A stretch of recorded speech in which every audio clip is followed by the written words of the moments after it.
More tonight, we are joined live by General Wes Clark, former Supreme Allied Commander in Europe, head of all NATO forces. General, always appreciate you being here.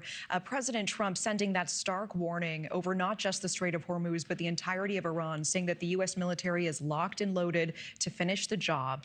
He says he predicts that Iran comes back and gives us everything we want. He also says, I want everything. I do not want 95%. What are your thoughts on this? Do you think Iran is poised to give us everything we want? I think there'll be mediation by parties behind the scene. I think there will be efforts to pull us back together. I think Iran will resist giving us everything we want. You never know if we put enough leverage on it. Maybe it could happen. There'll be promises made by other countries to help Iran accept the inevitable, I hope. And I hope this will work out well. I think that we are in the right position at this point, given everything that's happened. We've got our forces ready to go. We've got technology to help clear the strait. We may have to put a few ground troops in, maybe a lot of ground troops. I hope we don't. But really, the trouble with this is that Iran holds the strategic initiative. And that's the problem. They have the strait. They have the nuclear material, and the risk is they play rope-a-dope on us. And meanwhile, the world economy is suffering. I'm not very sympathetic to the rising gas prices in the United States. I know it's a political issue, but I wish the American people could see it in a strategic context. This is a regime that just doesn't belong. It's a regime dedicated to the destruction of another state. You can't have that. This is not the Iranian people. This is a regime that's imposed upon the Iranian people. They're zealots. They probably would use a nuclear weapon if they had it.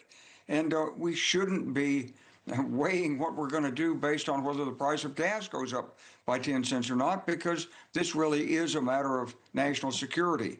And I hope in the coming days that case will be made even more clear to the American people. Yeah, it sounds like you're optimistic in this moment, despite what a lot of Americans, I think, perceived when J.D. Vance came to that podium last night and said 21 hours of negotiation, zero headway, and we are leaving, basically, without any deal made. Tell me why the optimism, and also what you believe that the administration and Trump should do now in this moment. Well, I wouldn't call it optimism, Natasha. It is recognizing that we must resolve this, and we must resolve it successfully. There's no backing away for the United States if we want to maintain our position as a global leader and maintain deterrence in Asia and in Europe.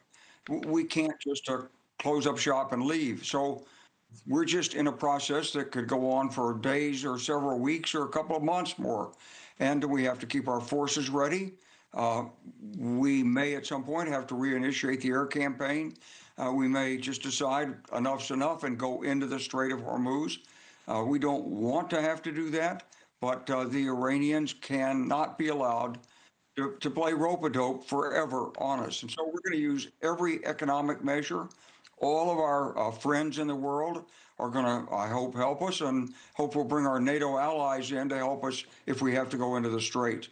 But I know we'll be calling on Pakistan and China, as well as countries like Saudi Arabia, to put all the pressure they can behind the scenes on the Iranians, find a way to get them out of the Strait and to comply and move into the modern world and give up 1979. Oh, so you talk about the Strait of Hormuz. Let's talk more about that. We know the U.S. is preparing a total blockade of the waterway. Iran already saying that any U.S. military presence will violate the ceasefire. Do you think the moment military vessels approach, this does spell the end of the ceasefire? And what are the ramifications of that?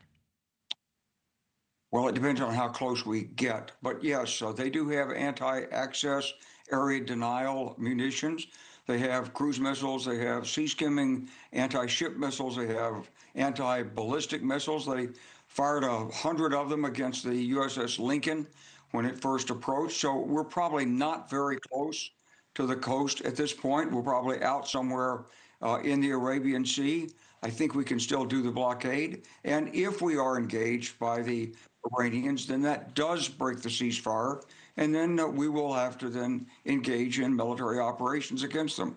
But I think the key is the Strait of Hormuz. That's the first key that has to be opened. If we get that open, get the Iranians to recognize that they don't have the right to close it, then maybe other issues can be settled. General Wes Clark, always appreciate the insight and time. Thank you. Thank you.